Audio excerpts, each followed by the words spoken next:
All right, Mr. Green, take it away. Are we live? It is 7 o'clock. Good evening, everyone. I'm going to call to order the 7 p.m. regular board meeting, Tuesday, January 26th of the Southgate Board of Education. Teresa, could you please call roll call? Mr. Craig? Here. Mr. Estheimer? Here. Mr. Freitas? Here. Mr. Green? Here. Mr. Lamos? Here. Dr. Pomponio? Here. Mr. Sage? Here. Thank you. We have Ms. Grahowski's flag in the background. If everybody would please rise and say the Pledge of Allegiance. Pledge allegiance. Pledge allegiance to the flag of the United States of America and to the republic for which it stands, one nation, under God, indivisible, with liberty and justice for all. Southgate Community Schools mission statement is learning for life. Southgate Community Schools, our vision statement is Southgate Community Schools, the best choice for students and parents. Are there any revisions and agenda of the agenda? Yes, Vice President Green, I am very concerned, and I think that others hold the same concern about the power outage in the community. At this point, we have about 2,400 families without power, which brings me to a concern about our ability to hold this meeting under the Open Meetings Act and whether or not we really have our community able to attend. So I just want to bring that up. That's something that we just kind of discovered, that how large that was. Just about 10 minutes before this hit, we got a call from families north of Northline saying they weren't going to be able to participate. So I think that is something that the board may want to consider, whether or not it would be prudent to schedule this meeting. But I just want to go ahead and bring that up at this time.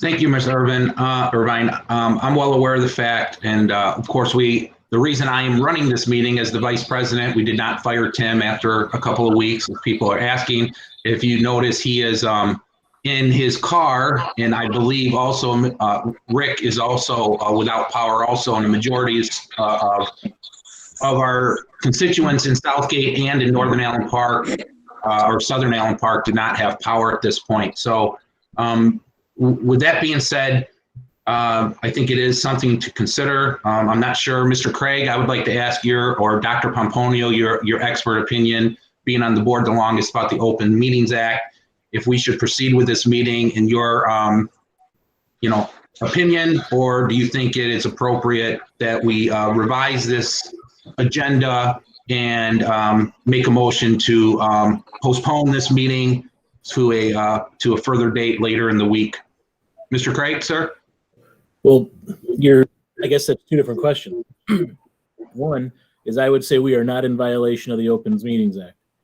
I would say we are 100% in compliance of the Open Meetings Act. We are following all of the guidelines that we're supposed to follow. Now, whether or not we want to postpone it and do, that's a totally different question, which, we can have somebody make a motion and discuss, but yeah, I would say we are completely compliant with the Open Meetings Act. Power outages are not part of that. So let me just say, Mr. Green, that in the past when we've had snowstorms or situations where the community was not able to attend, we still had a recording of it, so they were able to view it. And if they had discussion, they could let us know, what their concerns are. But I think it's appropriate to continue, but that's what we've done in the past. So I'll entertain a possible motion if we want to discuss this further, staying with the proper procedure. If somebody wants to entertain a motion to add a continued discussion about postponing this meeting and make it action 1A, I would welcome to entertain a motion. As the acting president, I believe I can't make that motion, nor can Mr. Estheimer. So if there is a motion, we will entertain it. If there's not, we will proceed with the meeting as planned.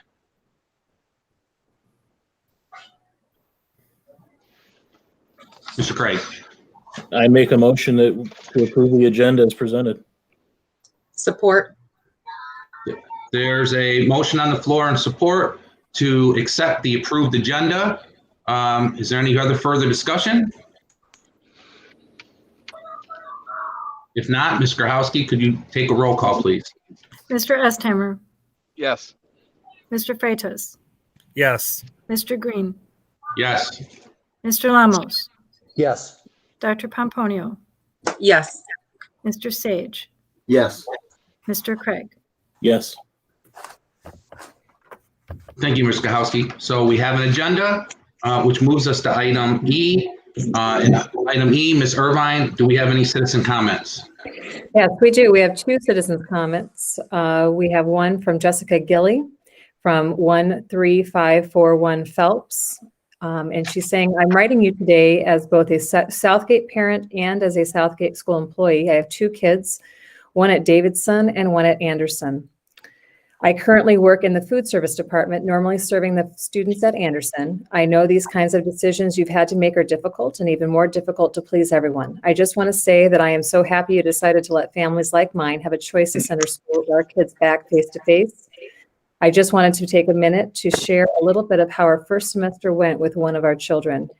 He went from being an AB student every single year to suddenly a CDE student. He went from being self-motivated student to suddenly a child that had to, all but threatened to do schoolwork. He went from a happy-go-lucky kid to suddenly a withdrawn kid who barely leaves his room. He's not the same kid as he was on March 13th and before. I thank you for the opportunity to give him back some normalcy and a hopeful turnaround in his academics and emotional well-being. It has been a heartbreaking transformation to witness this past year. I would also like to take time to encourage your consideration in changing the percentage for the metric at the high school. It makes no sense that a family with kids at all the various schools can send one to school, but maybe not another, even though they live in the same house. Both of my kids need to be in school. As a food service worker, our department has worked at least twice every week during the school year since March 16th. Sometimes it's been 5 days a week. Nobody complains because we love our job, love the kids, and it's our job to provide meals. Why was that okay, but we have to keep students and teachers safe at home? I just think if it's okay for us, then it should be okay for teachers and students to return to all buildings. Thank you for your time. Okay, we have Rhonda McClure at 15640 Windermere. Hello, Southgate Board of Education.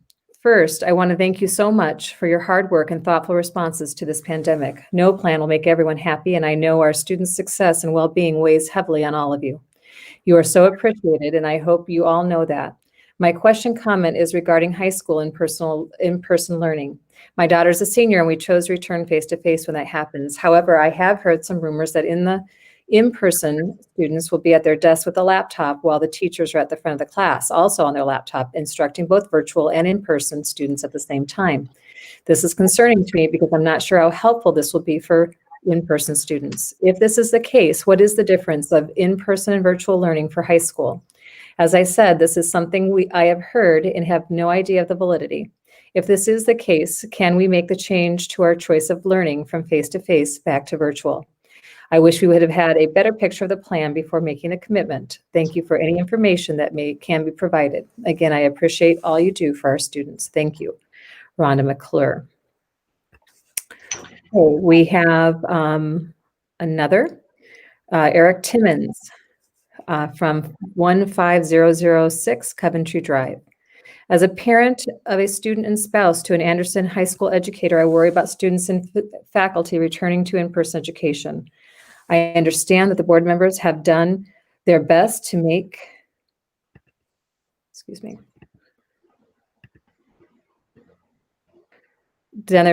sound and considerate decisions for the community. Furthermore, I acknowledge the state and federal governments have provided little or no assistance to schools and districts across the land. None of this has been easy. Thank you for doing your best.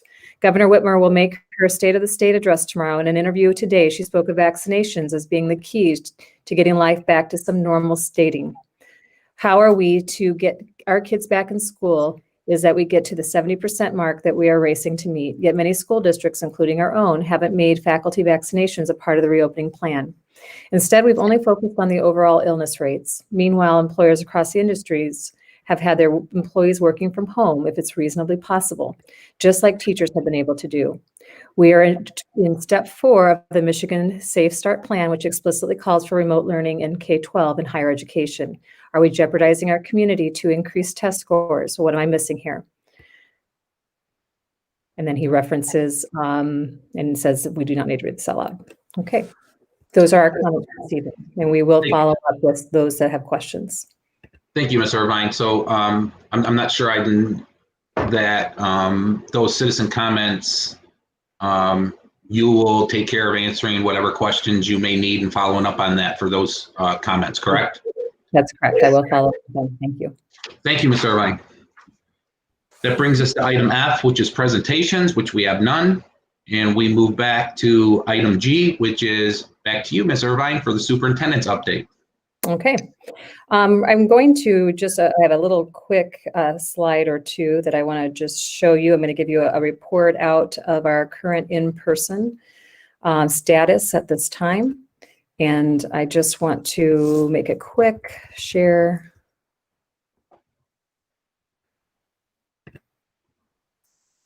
And then present.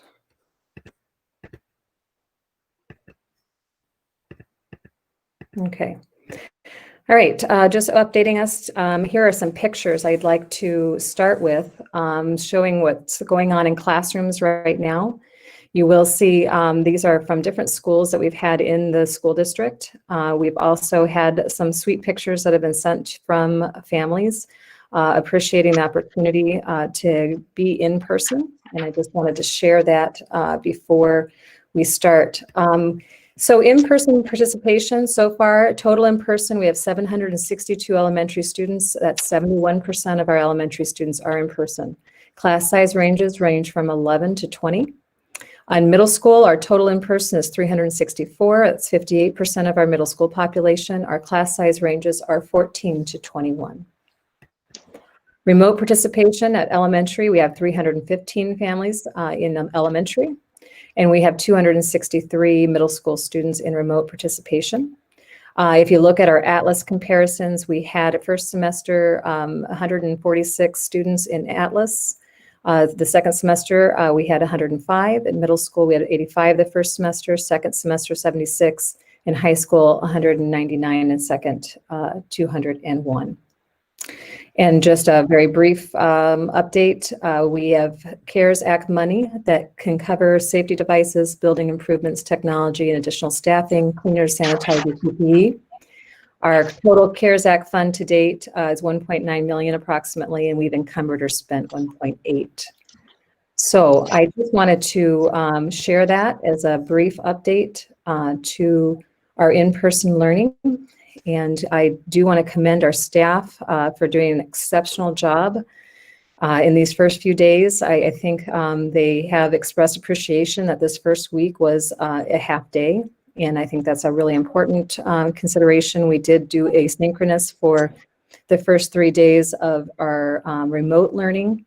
We do have some large remote class sizes that we're looking to split up so that we have a lower class size ratio on our remote side as well. So I just wanted to make sure you are aware of kind of where we're at right now as we start this school year, or start these in person. So. Thank you. Are there any questions for Ms. Irvine from the board?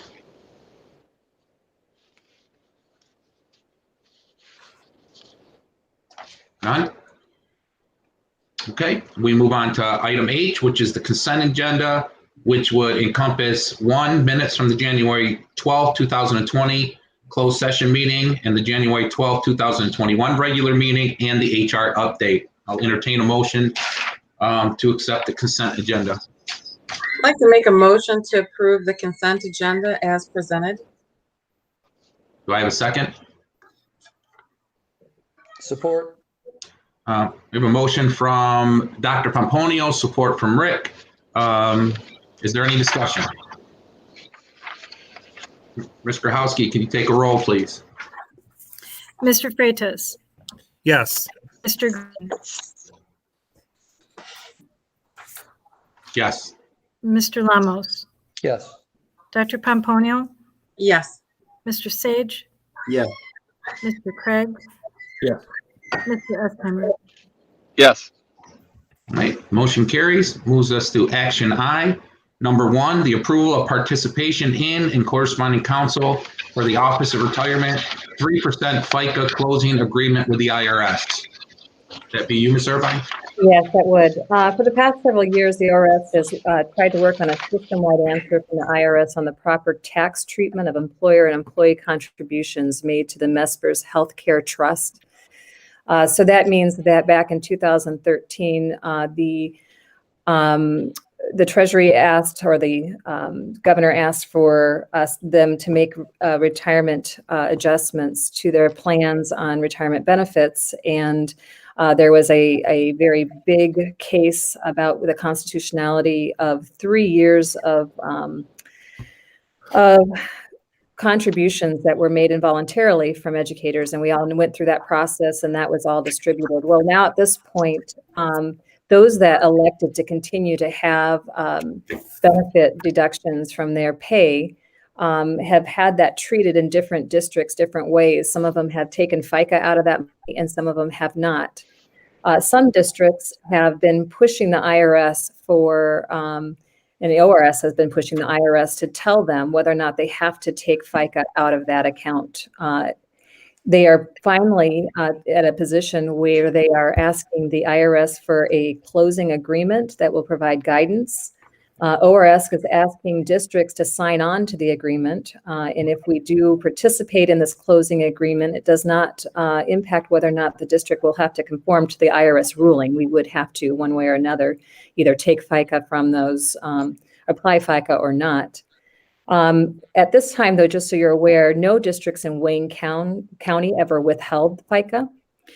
So we did not do that. We have not done that for our employees. However, there are some districts in the state who have done that, and they are pushing the IRS to release that money back and not obligate that further. So this really does not impact Southgate directly. However, MSBO is encouraging all school districts to participate in this so that we're also protected by it in case in case the IRS changes its mind at a later date to say, in fact, we are obligated to do that. By participating, we would be protected. There's no cost to participate in this closing agreement. The ORS will cover all administrative fees associated with it. The board would, though, have to approve us our participation and the power of attorney transfer to the council representing ORS, which is W.L. and Wilk with Dykema in Lansing. So by approving this motion, the board would agree to the district's participation in the closing agreement and would accept the legal representation of Dykema in the process. Thank you. Are there any questions for Ms. Irvine? Mr. Craig? Do you know how many staff we have currently who this means that they elected to continue on with the 3%, right? Yeah, they would have had to elect to participate in that. I don't have that immediately because we didn't withhold the FICA at all. And so we didn't grab that number. Do you know, Barb, how many have elected that? Would we know? I don't know how many are involved. It would be for the time period of like 2010 to 2012 before the ORS kind of revamped and had everyone choose a new type of insurance or retirement plan. And within that, and I'm one of those people that had the 3%, there was an option to say, yes, take 3%. So all of that was treated as not taxable, FICA taxable, but I couldn't tell you how many exactly chose that particular option. Okay, is it an option that they make with us, or is it an option they make with ORS? The option on the retirement plan is made with ORS that they choose. The FICA exempt was a recommendation by RISA, so we treated it as FICA exempt. All right, thank you.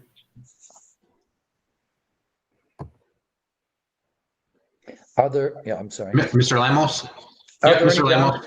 Thank you. Are there any downsides, Ms. Irvine, to switching legal counsel on this? No, we wouldn't have our legal counsel involved in it. So we would really, if we wanted to participate, that's the only way we could participate is by signing on with that counsel who's Okay, doing thank the you. representation. Thank you.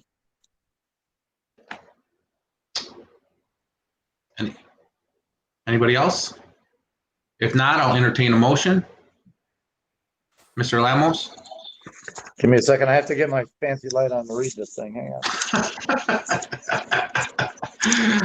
A candlelight motion. I'll tell you what, someone's going to have to do it for me because I don't have enough bright light here to read it. Okay, Okay, I can go ahead. Dr. Pomponio. I make a motion to allow Southgate Community Schools to participate in the closing IRS agreement that determines the taxability of the 3% contributions to the healthcare trust. In doing so, the Board of Education accepts the levy. Is there support? Support. There's a motion on the floor by Dr. Pomponio, support by Treasurer Craig. Is there any further discussion? Mr. Craig. I just love that ORS needs something from us. I mean, I wish they could remember this at some point, that they need something from us, because when they come with their empty bag in October and want some back, we'll just remind them of this, right? I hear what you're saying. I understand. Yeah, that's all. Any further discussion? Ms. Grahowski, could you please call the vote? Mr. Estheimer, Yes. Mr. Green, Yes. Mr. Lamos, Yes. Dr. Pomponio, Yes. Mr. Sage, Yes. Mr. Craig, Yes. Mr. Freitas. Yes. Motion carries 7-0. And brings us to action item 2, the approval of the purchase of heat exchangers for the Davidson Middle School gym air handler. Ms. Irvine, I assume that is you once again? Yes, according to Board Policy 5003, all items that exceed $3,500 must be brought to the board for approval. This purchase exceeds that required amount. We are requesting the approval of the purchase and installation of 2 heat exchangers in the amount of $16,535 for the RTU or rooftop units, 18 South Unit at Davidson Middle School through Allied General Mechanical LLC.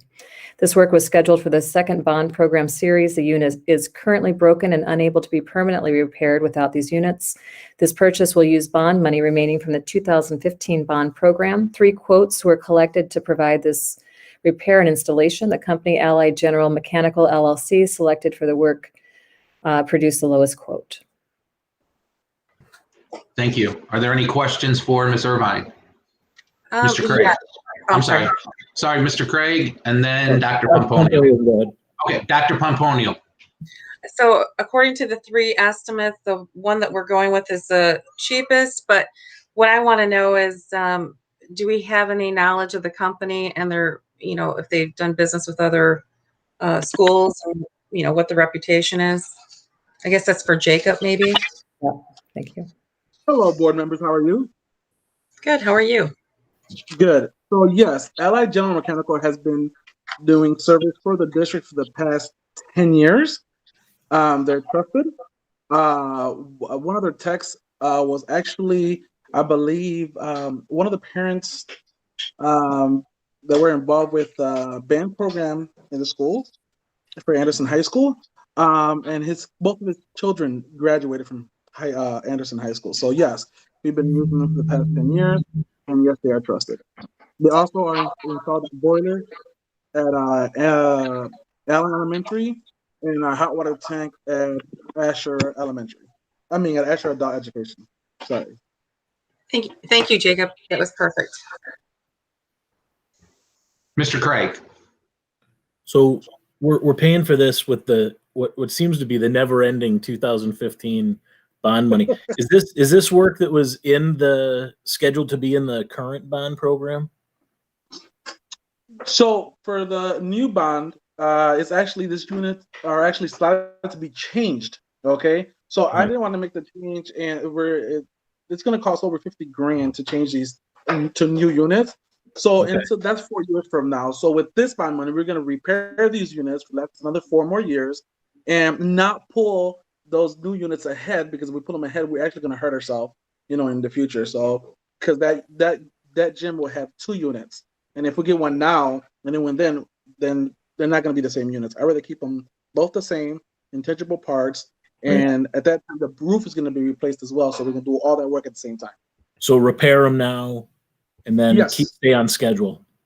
Yes, sir. We repair them right now. We'll take 3 years until we get the new ones, and it's just a better outcome both ways. Yeah, just stay on schedule, right? I get it. Yes, Thank you. absolutely. Any other further questions for Ms. Irvine? If not, I will entertain a motion. Oh, excuse me, Mr. Craig. Mr. Green, I'd like to make a motion that to approve the purchase of 2 heat exchangers for the Davidson Middle School gym air handler. Support. There's a motion on the floor by Treasurer Craig, can't even say your name, and support by Mr. Lamos to approve the purchase of the heat exchangers for the DMS gym air handler. Is there any further discussion? If not, Ms. Grahowski, could you please call the vote? Mr. Green, Yes. Mr. Lamos, Yes. Dr. Pomponio, Yes. Mr. Sage, Yeah. Mr. Craig, Yes. Mr. S. Hammer, Yes. Mr. Freitas. Yes. Motion carries. That brings us to item J. Are there any employee representatives? No? Thank you. Informational and announcements.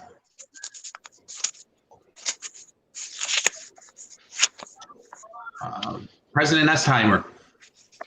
I just wanted to say I had the pleasure of walking the district with Vice President Craig and Superintendent Irvine on Monday, the first day back.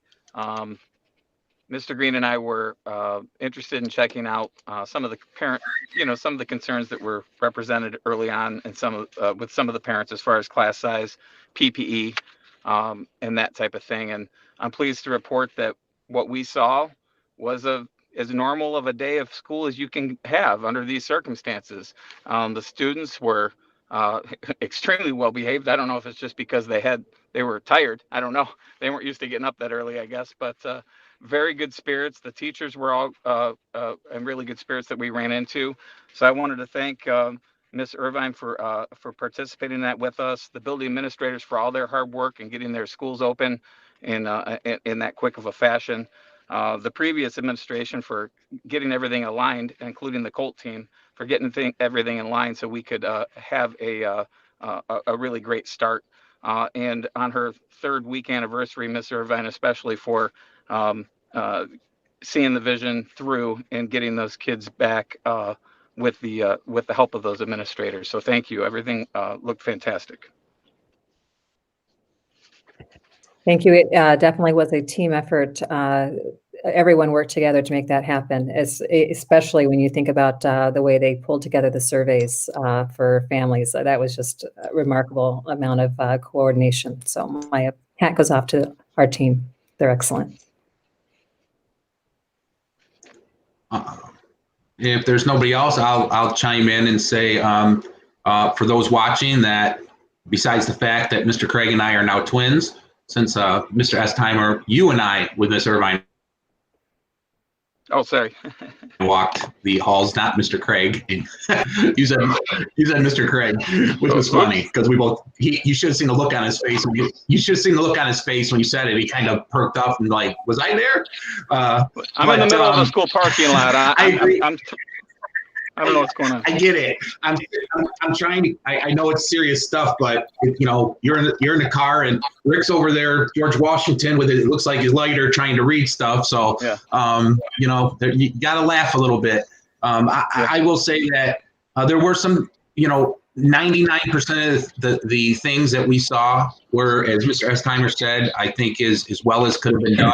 And kudos to everybody involved, previous administration, current administration, the custodial staff, so forth and so on. And we may have seen one or two things that we think we may have, small things to adjust to, but that's why we decided to, peruse it and take a look at what was going on. So thank you to everyone. With that being said, if there's no more information announcements, just to remind the board that at the close of this meeting, we will go to the other link for our work session. Then without any further ado, I will call for an adjournment of this meeting. So moved. Mr. Gray, I'll make a motion to adjourn. do I have a second? Support. I got a motion from Treasurer Craig, support from Mr. Sage. I'm sure there's no discussion, so Ms. Grahowski, could you please call the vote?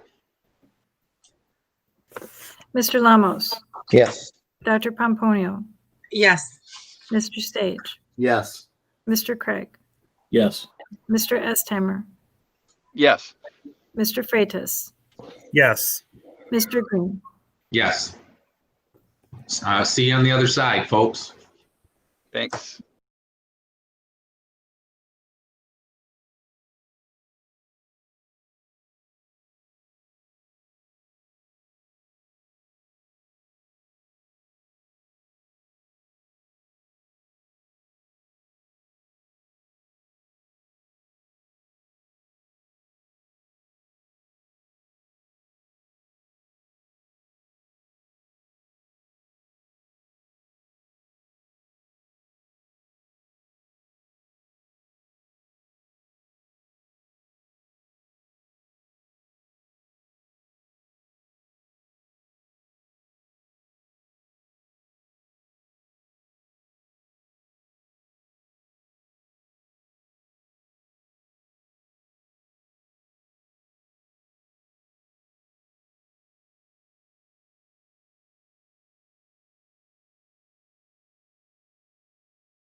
Session at 7:32 p.m. Ms. Grahowski, could you please call the roll?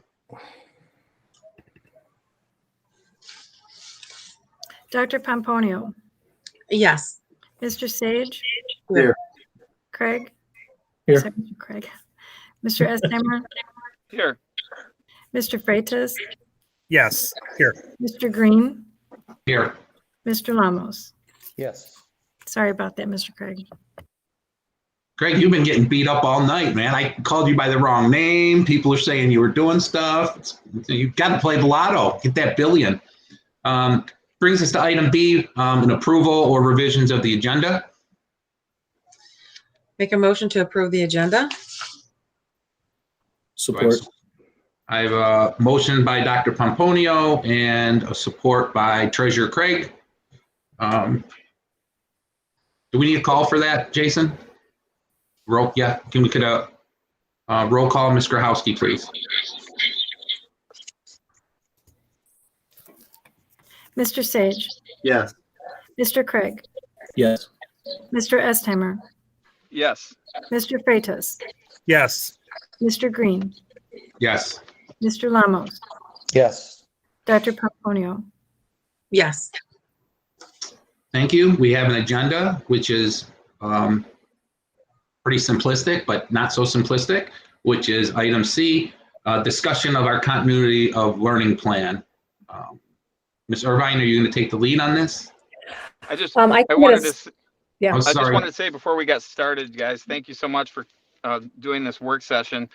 And speaking with some of you in between meetings, many have suggested continuing the conversation so we're not making decisions what seemed seemingly last minute or, the week before. So that was the idea of this call.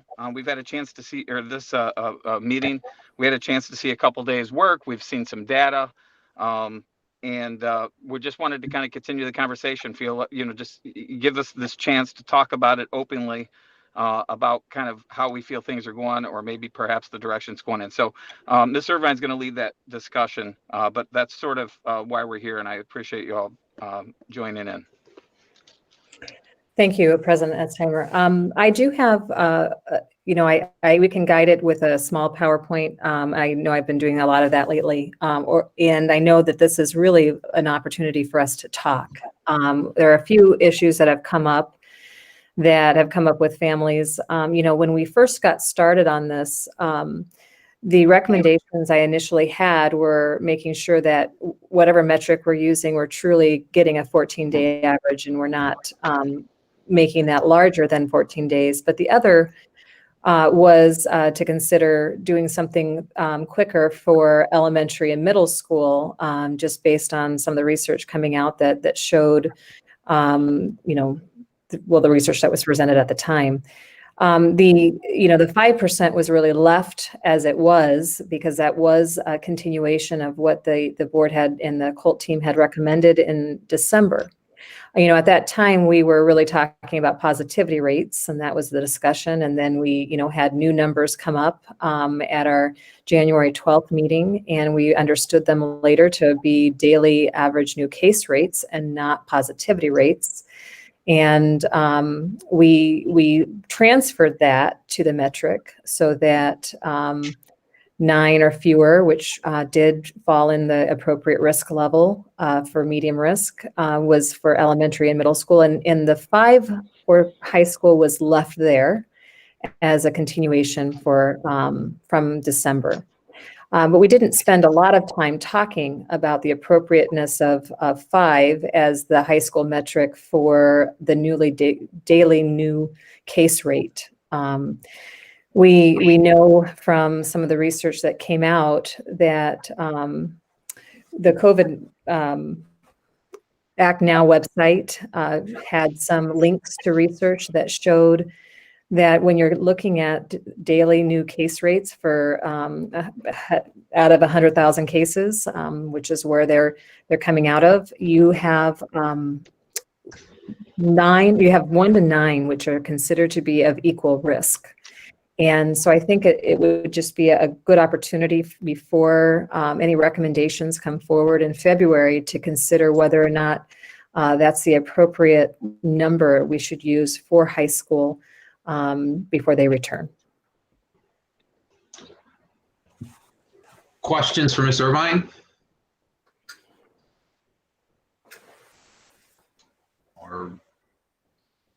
Well, I guess we are in a work session, so a little different comments. I mean, not maybe questions, but thoughts, since we're having a work session to talk about these things. So do we want to keep it at 5? Remember, 5 average daily case is not positivity rate, or is that a number we want to stay at for high school? Do we want to move it? Our next board meeting isn't until 2 weeks, obviously, after tonight. So this isn't going to be something that's going to happen like in the next couple of days for the high school. I think that's for sure. Even though, we have the rumors flying out there, that's not the case. So I'm open to hear anybody's thoughts. So is it 5 cases or 5% for the high school to bring them back? So when the metric got converted, the 5 got pulled in with it. And so it is a daily new case average of 5 or fewer using the weighted weighted new average cases from those communities that are enrolling students in our school district. So it is daily cases. So what would get the high school students back quicker, with the percentage or the 5 average students? So I guess we could ask that question. We could also ask the question, if we need to have something different for the high school under the new daily case rate. Because the new daily case rate, the risk levels between 1 and 9 are exactly the same. And I can show you on a slide if that would be helpful. I feel like I've been overdoing slideshows recently. So I don't want to. I think you can show this. I'm sorry, what was that? I'm for you showing the slide. Okay. All right, let me present then right now. Yeah, just if you can kind of talk your way through it as well, because I can't see a slide on my device Yep. right now. No problem, no problem. And just for the parents that are watching, for as far as transparency, we will make no decision tonight. This is exactly what it is. It's a work session. We're working it through. We're discussing some items. So please don't think that we're going to make a decision tonight that's going to impact your students tomorrow. That's not what this, we can only do those type of action items at a board meeting, as Mr. Green pointed out. And that won't be for, our next board meeting won't be for 2 weeks, but we won't revisit this. I think that would be the next time we revisit our 30-day, or have the opportunity to revisit that 30-day COVID plan. Okay, present. So for instance, this is our current, we have our weighted 14 average of 14-day average of new cases. And we have that on there. But here's our daily new case average risk assessment. And this is the Harvard study that the experts in our nation are using currently to decide what the appropriate COVID suppression metrics and strategies are. And so this is how they rate them. So anything below 1 daily new rate or daily new case average per 100,000 people is considered green or low. Anything between 1 and 10 daily new cases per 100,000 people is considered yellow, which is medium risk. Orange, anything above 10 going to 25 is considered high risk. And then anything above 25 is considered to be critical. So this is how they rate it. And this is not a conversation we've had yet because I think all of the conversation up to that point had been positivity rate. Then we kind of got into this new daily case average and then just transferred the positivity metric into this, translated it into this. So now we have an opportunity to really discuss, is there a meaningful difference between risk levels between 5 and 9? And would it be appropriate to go ahead and set a date for the high school to return? Because obviously we wouldn't do that today, but that's something we can do, because if we decided that we were not going to differentiate under this metric and under this benchmark, then we could decide it has already been met and then set the date for the soonest possible return. So that's one thing to consider. So that is the question right now, what 14-day daily rate average is appropriate for the return of high school. How does our March 1 hard return factor in? And, the plan as presented and approved did have a March 1st return if none of the other metrics were met. That doesn't mean that we would completely disregard COVID data at that time. We could find ourselves in a new wave of the new variant at that time, and we could find some different variables that would cause us to pause, in which case, if we did pause under those, we would pause for all of our groups, not just our high school. So that is something that we want to kind of revisit. At what point, if we don't decide as a board or the board doesn't decide until the first meeting of February, what the right metric for high school is, the soonest they could return is probably right after midwinter break would be the soonest they could get there. And that would be on the 18th of February, which is about a week and a half before March 1st. So that's something to consider. And then finally, how do we consider our school associated cases? Now, yeah, I see this slide got a little distorted. We are currently in D level risk right here. So if we have no cases, the recommendation is considering reduced density with strict mitigation measures, which we are doing at this time, and discuss additional strategies. If we end up having a few cases, we would need to consider reduced density in affected buildings also after cleaning and contact tracing. They would recommend, however, if we got to a place where we saw a building transmission, we would want to make sure we considered remote instruction in the affected building on 28 days would be the recommended shutdown. So those are some thoughts about how we handle those. But I think we need to go back to the question, which is how do we handle high school at this point? I have a question with the average daily rate of cases.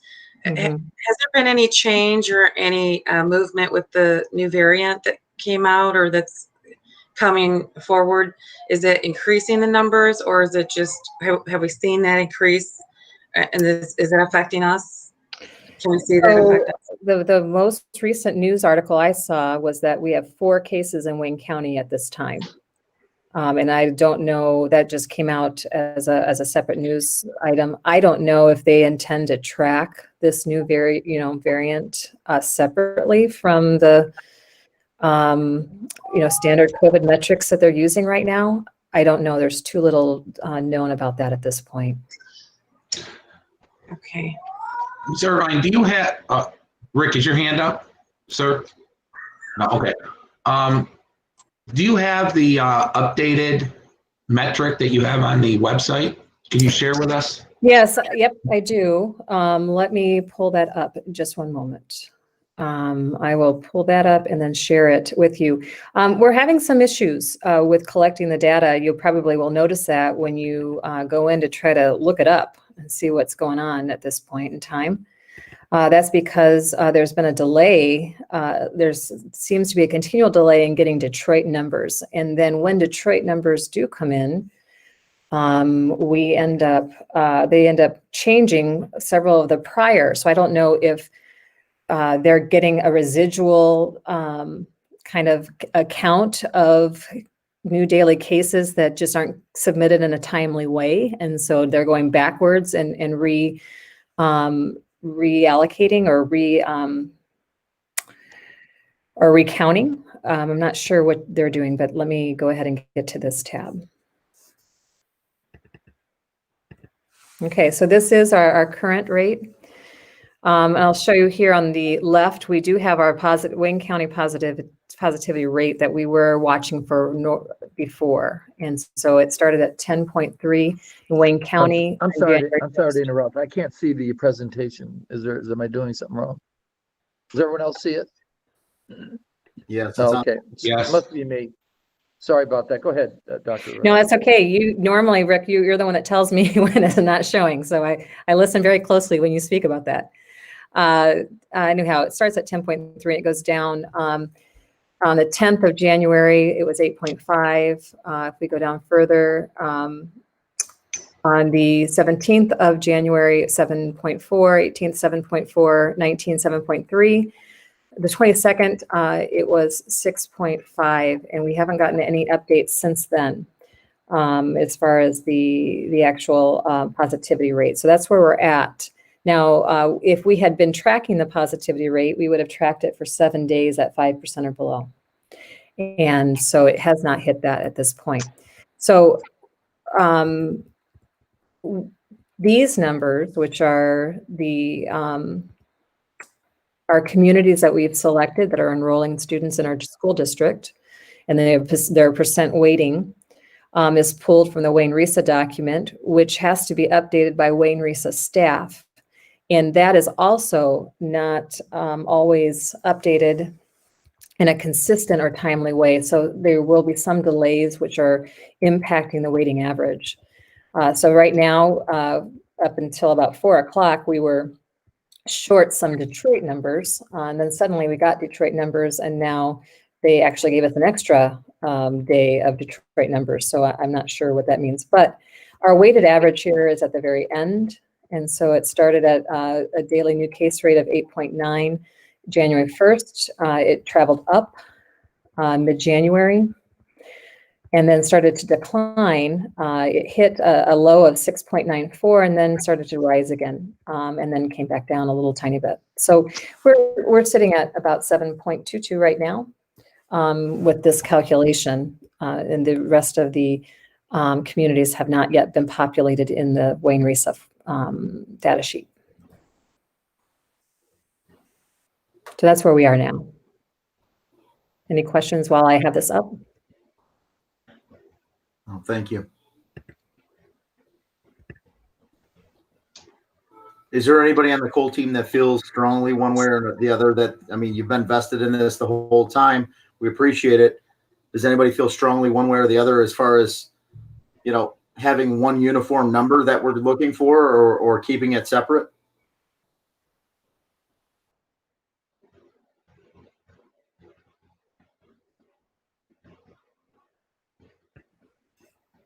Dwayne, are you on?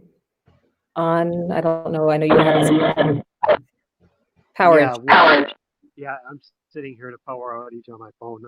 Don't have the camera on because it's kind of spooky with just candles. So,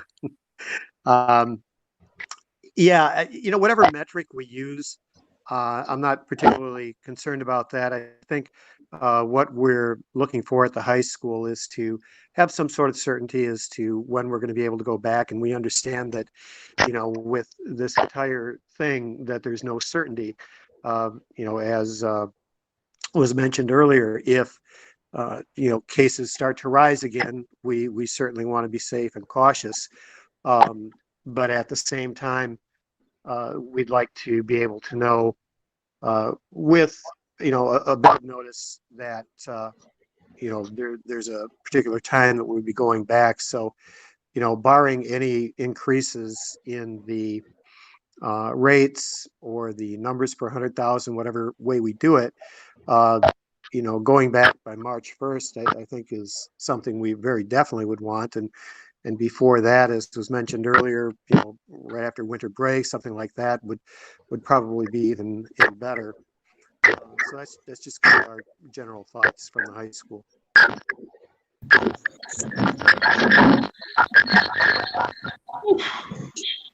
Mr. Do we know, Sage. I'm sorry. Do we know the percentage of the survey from the high school of who wants to go in and who's going to go remote?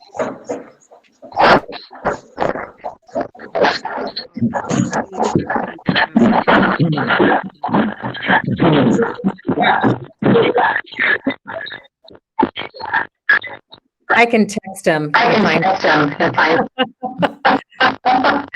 like a real hunter. I'm sorry, could you not hear that?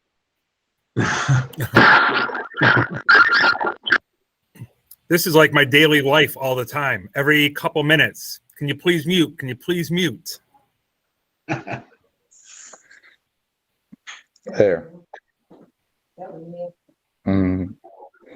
Mr. Sage, would you like to pose your question again? Yeah, I was just wondering if we know the percentage just for the high school of the number of students that are looking to go in person versus remote.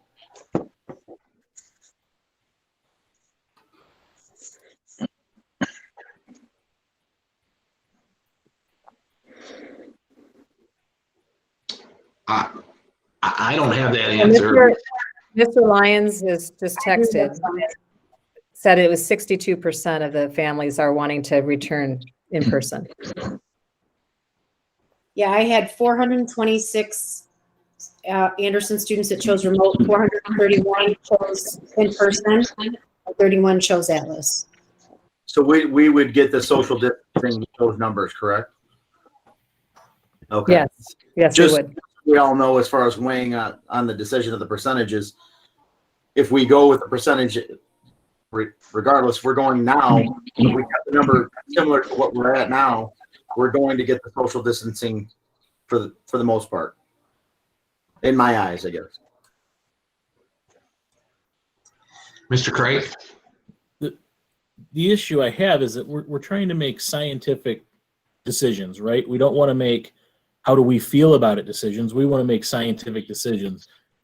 And we keep trying to change the data to meet our conclusion. I just can't wrap my head around it. We keep trying to move the numbers from one metric to another just to satisfy the end. I mean, I think we've come up with a decision. We have what we want. That's it. I just want to say one thing. You know, my initial thoughts and comments were to bring all the students back, and we have the safety protocols in place, and let them learn, let them get to learning. And those who don't want to be in face-to-face, they can stay remote. They have the option. And based on these numbers, we'd be at a good number to be social distancing well at the high school. And some of the things that I keep thinking about, besides the learning, the private schools have not missed classes, and they've been continuing to go. They haven't had outbreaks where they block them, they keep them in, you know, go remote, go back.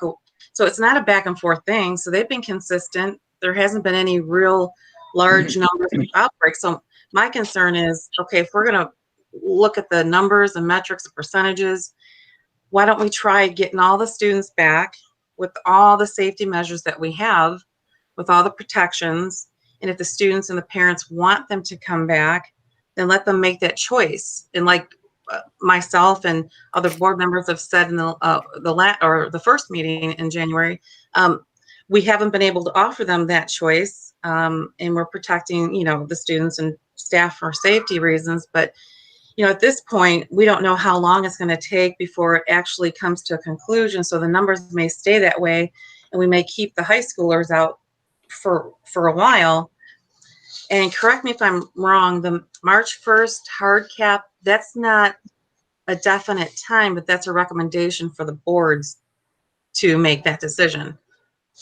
That's correct. I mean, I'm going to chime in, as even though Mr. Estheimer's the president, but a couple of things. First of all, Dr. Pomponio, that's correct. And Mr. Craig has made that clear in previous meetings that this is a recommendation from the governor. It's not a requirement.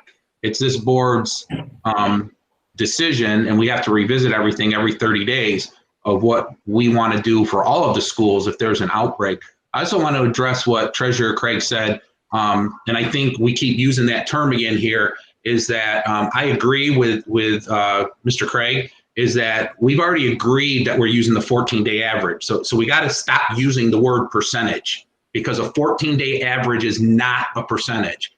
I don't think, you know, if we say we're doing a 14-day average for elementary school and middle school and then turn around and say we're going to use a percentage for high school, that's ridiculous. We've made the decision in this board at this point that we're going with the 14-day average, not a percentage. I think the question then comes, do we want to stay with 5 for the high school to return as that 14-day average? Because we kind of transferred an apple and an orange, in my opinion, and took the percentage word and put it into, you know, 5 for the high school. Well, 5% is different than a 5 average daily case. I do think in both ways. You can take River Rouge and say it will skew it way down, but you could take Detroit and skew those numbers way up. You know, 75 people a day with 2 million people can skew your percentages. So I think this is just my opinion as we're discussing this, is that we've already made the decision on the 14-day average daily case rate. That's what we're using. But do we want to keep the high school at 5? Because I think, you know, if we do so, 5 is going to be an awful hard number to hit. And so I think that's the discussion. Do we want to make it 6, 7, this and that, or do we want to keep it at 5? That's my opinion of what decision we need to make for the high school. Not to keep bouncing around and changing ideas of what metric we use, as Jason said. Thank Mr. Sage. So I completely understand where nope. Am I getting feedback, or is that okay? You cut out for a minute. So I completely understand what Mr. Craig's saying, and I gather where he's coming from with it. You know, we look at the history of the vote that went back to August, and then the Cole team came back technically we could have been in school from August to October, I think 29th, back when the decision was made there. So what we've taken away from whether it be the teachers, whether it be the students, is the choice to be in person. It's not about manipulating the numbers by any means, because we don't want to put anybody in an unsafe situation. But we've taken away a choice of being at a safe level for the parents. So the parents can make the choice because they can still go remote. If you don't feel comfortable, there's the option to go remote like it is, with the other students. So that's where I'm at as far as, first of all, number one, thank you for having this discussion. So we're not in the middle of trying to make a decision in front of the community. So this is, first and foremost, this is great because this is the way it should have been the first time. So thank you for doing this. Going back to the meeting, I think it put us all in a predicament that, the motion kept changing, right? And for me at the time, shame on me. I should have said that I want to make a motion for them to be at the same level. I blame myself for that. I'm a big boy. I can do that. So you know where my mindset is. You know where my mindset was in August or September. I want the kids that can be in school, that the parents choose for them to be in school, to do so. Now, listen, I've got 4 kids. 3 of them are in school and 1 aren't, because my wife and I are in a bit of, not a disagreement, but, where it was sold one way that, that our son should stay home with her. And we're going to do that for a small period of time. But that brings me to another point as far as the trimester of, when can kids make a decision, or the parents make a decision for the kids to go face to face when they choose to do so. And then the other part of this is, if we do have the remote and we have a limited number of teachers, because to me, in my eyes, it felt a little bit different, where I thought we were going to have more remote teachers than what we had in person available. And it seems like our remote classes are a little bit larger than what we thought. And I know in the meeting, we said that's going to kind of be divvied up a little bit. So, that's the other question, is from the teachers, who wants to be or who wants to be remote and who wants to be in person. So we're trying to obviously make everything work for everybody, but I don't want this to be where, at least from my seat, I'm not trying to manipulate anything, but I don't want to take away a choice from a parent or a teacher that where they don't get that choice, unless, of course, where we know it's unsafe. Thank you. I agree with Sean, absolutely. And I'm not trying to change the numbers. I'm just trying to understand it all.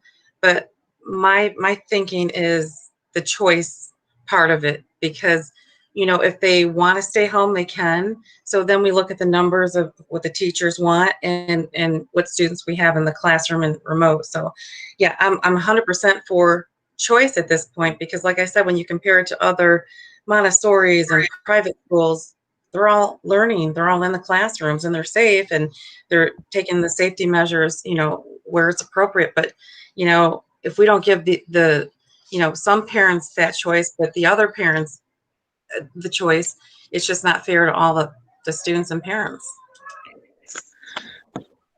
One of the most recent things that came out today from the head of the CDC was a report that went out in NBC News that schools have not been found to be spreaders. And that did come out from the head of the CDC. So I know we're watching science at some level when we're talking about the risk level associated with daily rate cases. That is a scientific risk assessment. So I just wanted to point out that did come out. Mr. Lamos, you had your hand up.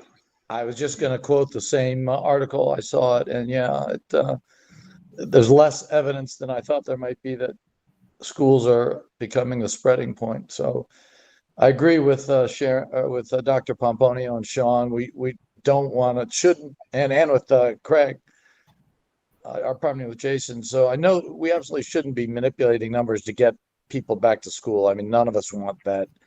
But under these changing circumstances, we need to consider everything. So I'm not sure what the exact right answer is right now, but with that latest CDC announcement, it gives pause to think about any metric that we're using, to be honest. Mr. Freitas. Right now, currently, we have like 62% of our parents from high school that said they want their children to go back face to face. Would that number change? Could they increase it in the next semester or next quarter? Would they had another option, or are they locked in now until the end of the year? So one of the ways that we've been handling requests to change has depended on which direction they want to change.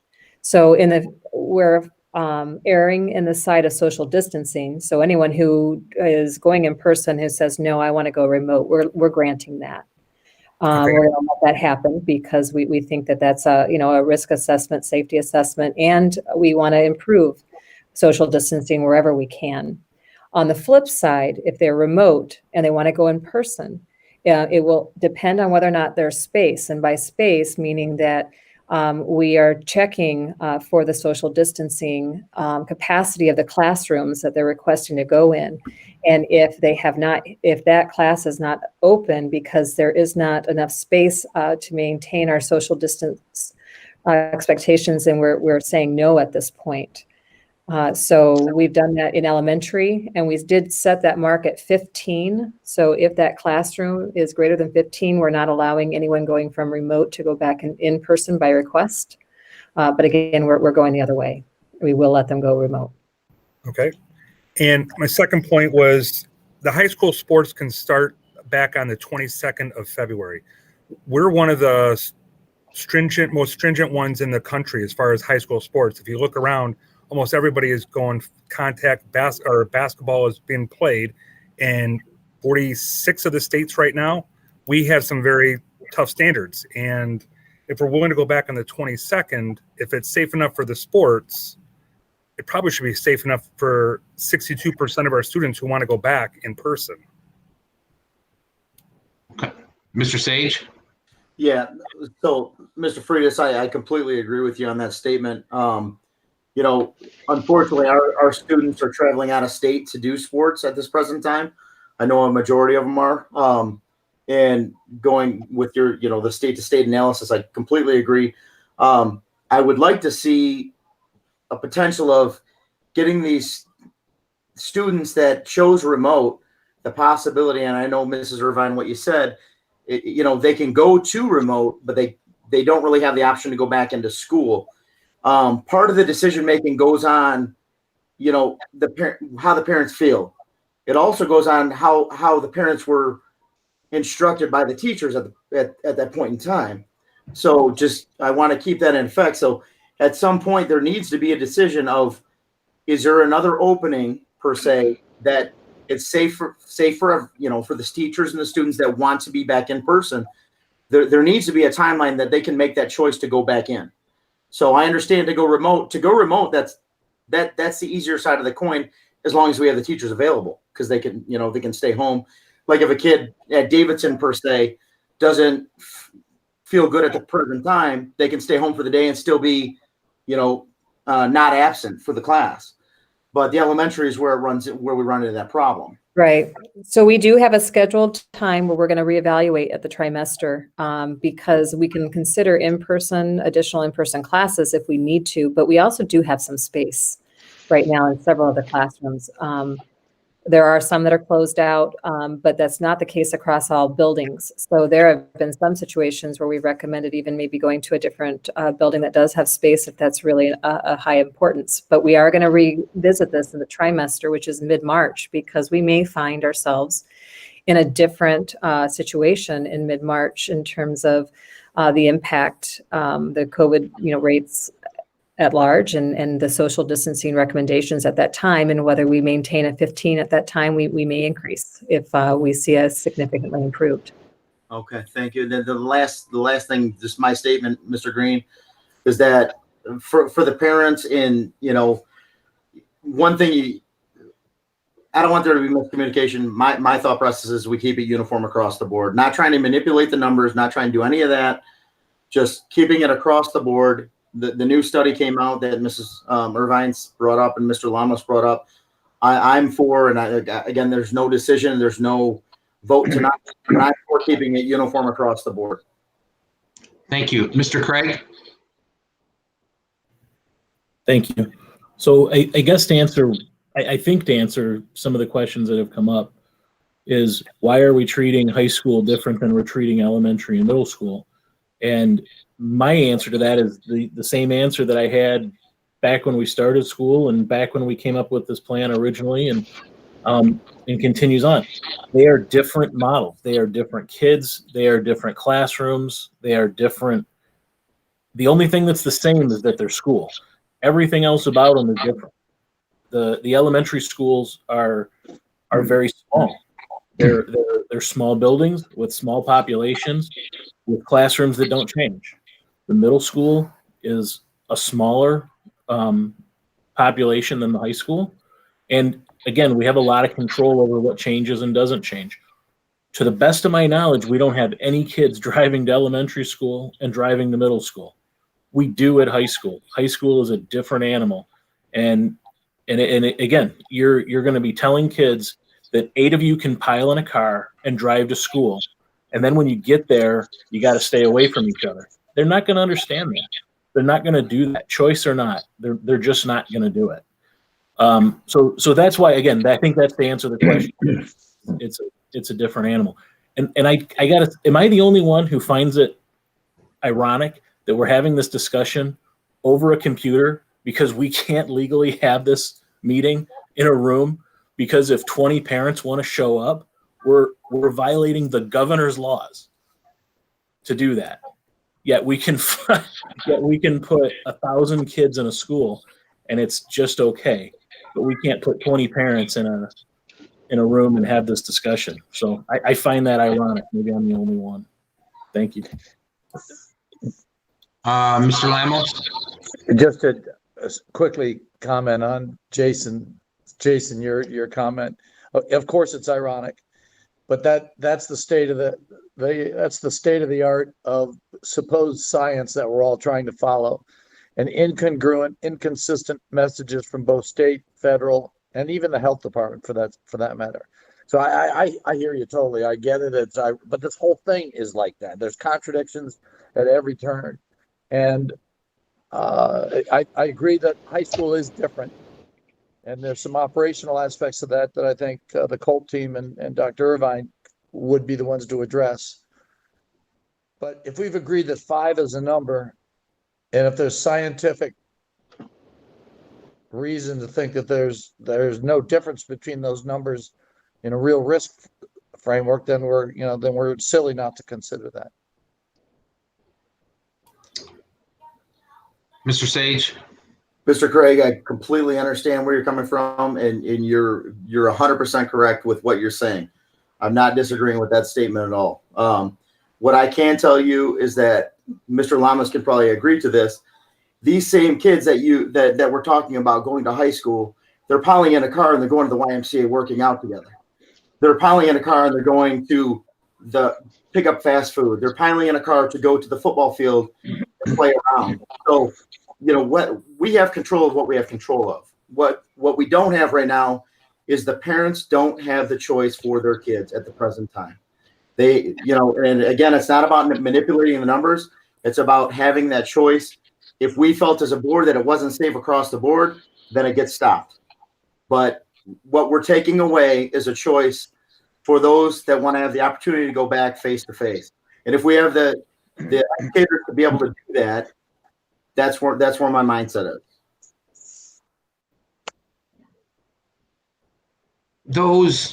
Am I missing a hand? You're right, Tim. First time doing this. Dr. Pomponio and Craig and Tim, trying to see everybody's hand at one time as I'm doing this. So, so to me, I think that there is an irony, Jason, for sure. I also think it's an irony the other way that, we play, and I'm as big of a sports guy as anybody, that we've played sports throughout this whole thing, which seems to be okay, and then it's not okay, and then it's okay. So I don't think there's an easy answer, and obviously, and the data could change in 2 weeks. I think to me, it still comes back to the question of really, right now, our number is 5 under the 14-day metric. Is that what we're keeping it at, or do we want to move it? Last week, I didn't exactly like 9, but I wasn't keen with 5 either. If you remember, I said 7 across the board. So, and we, at that point, everything was so crazy and fast, and we didn't have a work session. So there's a lot of ironies in all this, and we're all trying to make it safe.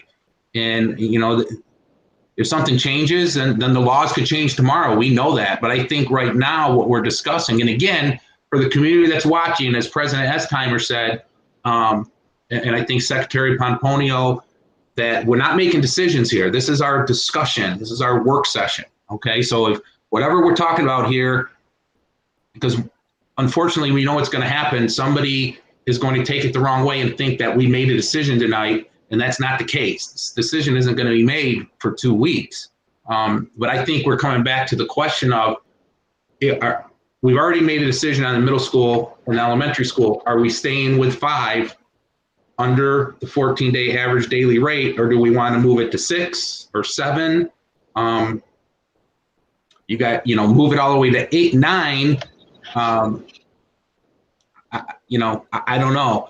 I think if you move it to 9, my personal opinion is it does look like we're manipulating the numbers because we're already at 9. We're not at 7 yet, for example. We're close, but it's hovering. So do we want to put it at 7, 6, keep it at 5? I think that's the question with all this discussion that really needs to be had right now, or to keep kind of playing with that aspect of it. Vice President, Green, I wanted to just point out that if it is 7, you have hit it, because remember, on a daily average case rate, that is a 14-day number. So the first time it's hit, it's not one of those at 7 in a row of, or 14 in a row of. Once it hits, that is the 14-day average. Okay. So again, it still comes back to the point that we want to move it to 7, which means we already hit it, to 9, which means in 2 weeks we would be voting on, you know, returning probably a couple days afterwards. The other thing I would think with high school, it's a little different with lunches and stuff. I know we made a decision, and then in 5 or 6 days we moved into elementary and middle school, but you need some time, Ms. Irvine, don't you, for the high school? I would think. How much time do you need once this decision is made one way or another? Yeah, because we had 11 days or 12 days from the time that the board chose to hit that 9% or 9 mark. And so we had that. And then we had another week of half days where we weren't offering a lunch program. Our food service needs at least 2 weeks to order the food that's necessary to start a full-fledged program. So that is something that we have to consider in terms of timing, why it would be impossible for us to identify the day on a Tuesday and start on a Monday. It wouldn't happen. You couldn't have that happen, at least not to offer meals at the lunchtime. And just so you're aware, a high school would have a closed campus. There would not be an open campus, because we would not control. We cannot control what children do in their cars heading to meals at lunch, and we won't take responsibility for that reason. And so they will be in school for lunch, all of them, so that we can enforce those expectations and safety protocols we have set out. So just as a little side point that as a point of discussion. So yes, we do need at least 2 weeks. Now, whether we decide it has to be a specific number, or we say that it has to be within the medium risk zone of the daily average case risk assessment, which means it would have to be between 1 and 9. If we set that out for both of our programming, that also would capture the scientific piece of the risk assessment as it's shown when you consider daily case rate. So that's another alternative. In this work session is about thinking through all these alternatives so that we can spend some time kind of wrestling with those, hearing from the community on these ideas as they're coming forward, and then finding our best position to make a decision when we do. Thank you. I have a question for Dr. Baker-Herring. Correct me if I'm wrong. What were the numbers for the high school as of now? You said we'd be under 500. Is that correct? Oh yeah, for in person it says 431. Now these are like the day after we got the parent surveys returned, so there still may be a few adjustments, but close to that number. Okay, I think Mr. Craig, Treasurer Craig hit his hand up, and then Secretary Pomponio. So I'll go with Mr. Craig first, please. So if I'm understanding what I think I understood before, which is that chart that we saw with those numbers, if any one of those, if in any day it hits 5, you're starting school. You're starting the process to start school. The way that's trending right now, it looks like we're going to probably hit that before our next meeting. Again, unless the numbers get really bad and start going back the other way, in which case, why do we want to go back then anyway? So we've already established what I think makes sense.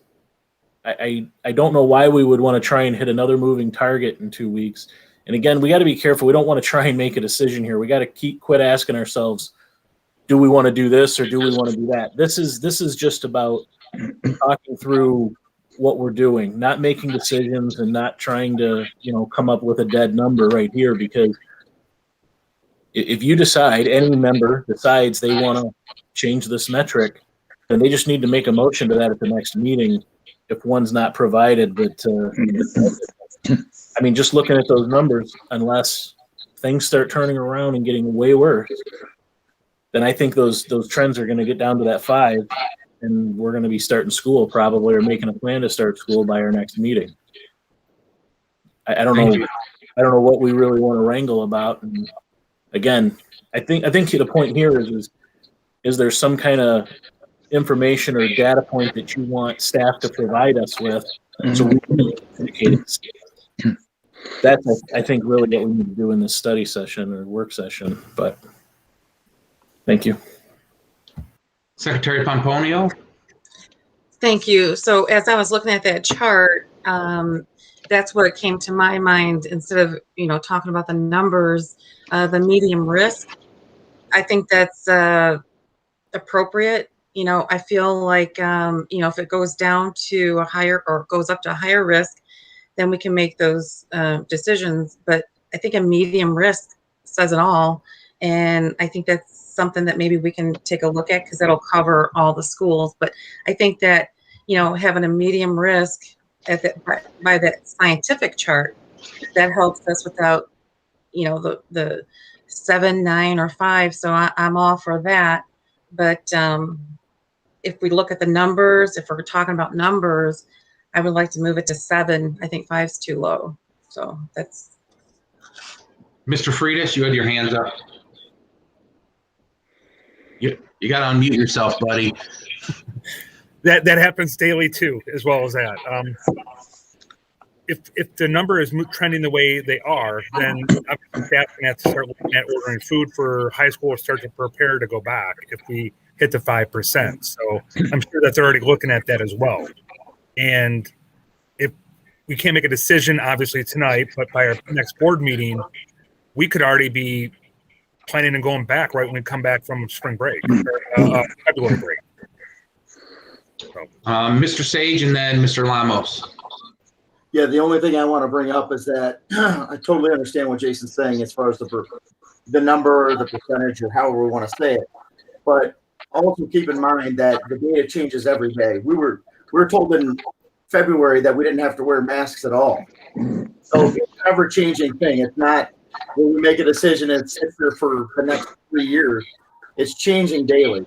So us having this conversation is going to change,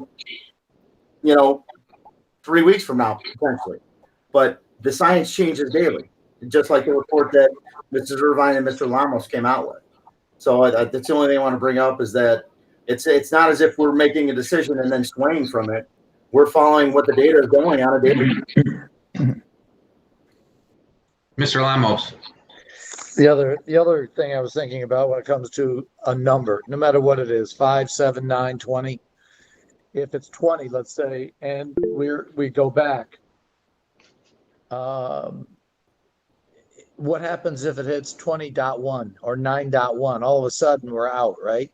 So are we close enough to 9 to still go, or I guess the numbers can play games with you no matter what we decide. That's not a decision. It's not a proclamation. It's just an observation.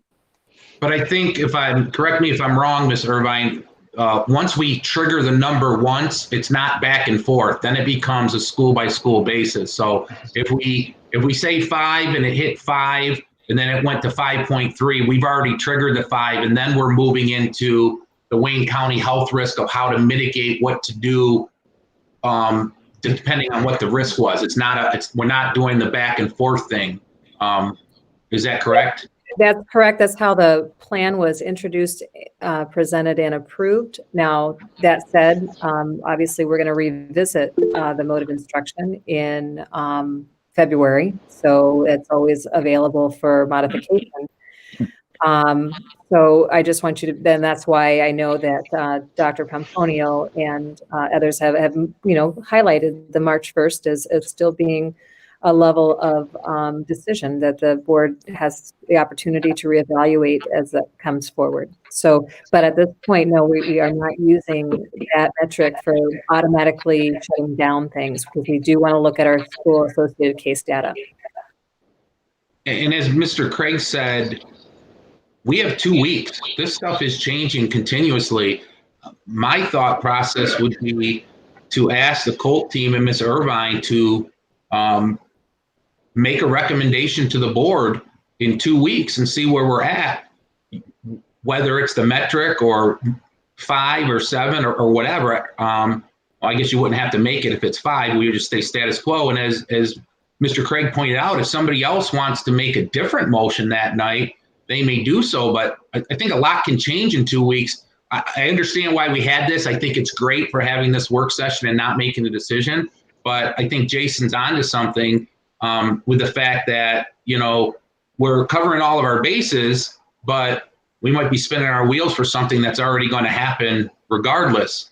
But we can't make a decision, but we can maybe ask the Colt team and Ms. Irvine to, or think about if somebody wants to make a motion that night, because in 2 weeks, that's when a motion is going to be made. Nothing's going to be made now.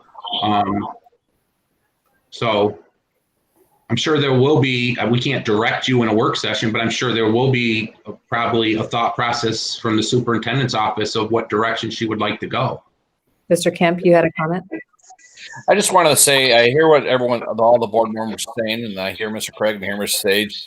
You're 62% of the people, approximately 451 parents, who say, I want my kids back in school. Whether we have a metric in there or not, I'm just going based on the experience that I had at the elementary school. It was a great experience. That, number one, let the parents choose what they want to do. And those who want to stay remote can stay remote. That's their choice.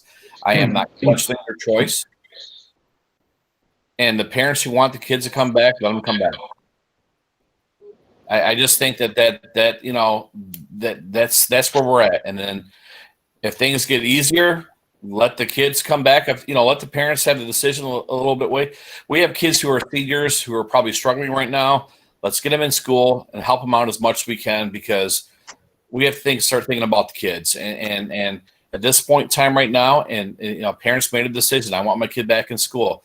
I'm not going to question them. Welcome back. We have parents who are saying, you know what? I want my kids remote. I'm not going to question them. Let's keep them remote. Ultimately, they've made a decision. And let's go ahead and honor the decision, because as we continue to go ahead and discuss what metric we're going to use, we're going to lose kids. We have school districts around us who are going full remote or full face-to-face, and that's what they're doing right now. And I don't want to lose kids. Mr. Green, point of order. This is a board work session, so it's inappropriate for the staff comments right now. This is a board work session. I just thought he wanted something from the Colt, or he asked questions from the Colt. He's not. Well, this is not a business meeting, and we cannot direct staff in this meeting. So. Well, I mean, at this point, I think we've talked about it. Unless people want to discuss it any further, we're getting down the road of, crossing the line with making a decision, and we can't make a decision here. We've talked about it, but I think we're pretty much almost completed with the discussion part. We kind of know what's out there. We got an idea from what we discussed, but we can't make a decision. We can't make a directive. here.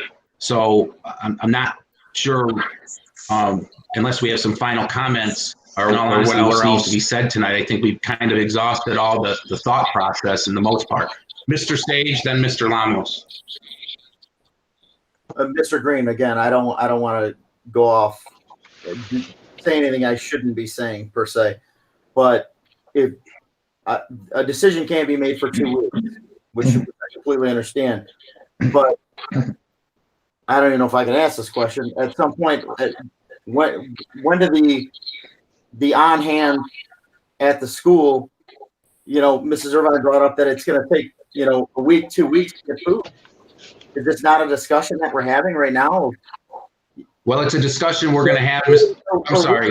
Are we going to wait 2 weeks and then make a decision? And then 2 weeks after that, now we're to the March 1st date.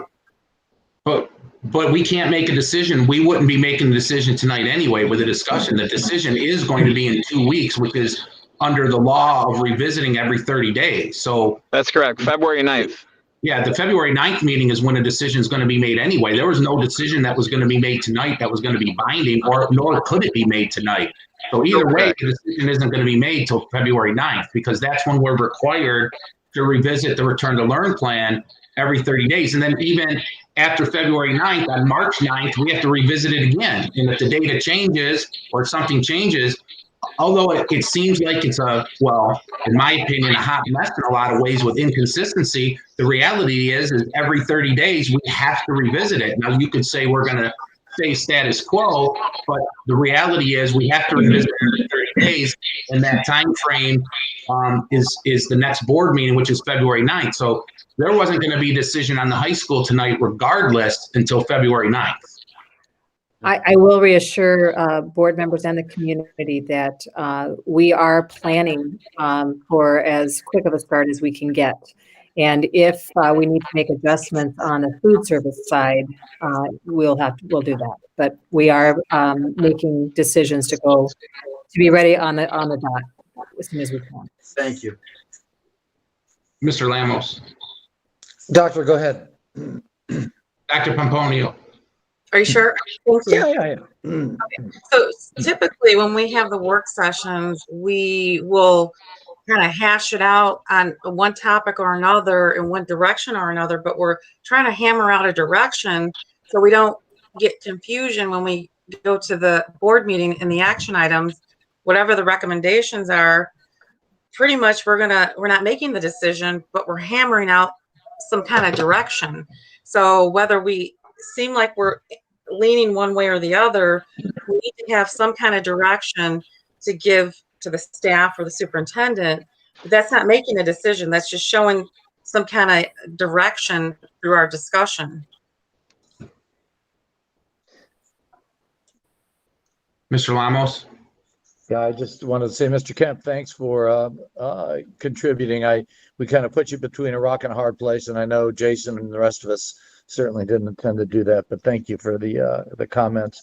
I at this point, I think I'd like to make a motion that we end the special meeting or this work session and look to reconvene on the 9th of February. The motion on the floor. There's a motion on the floor to adjourn the meeting, supported by Treasurer Craig. Any other discussion? Ms. Grahowski, could I have a roll call, please?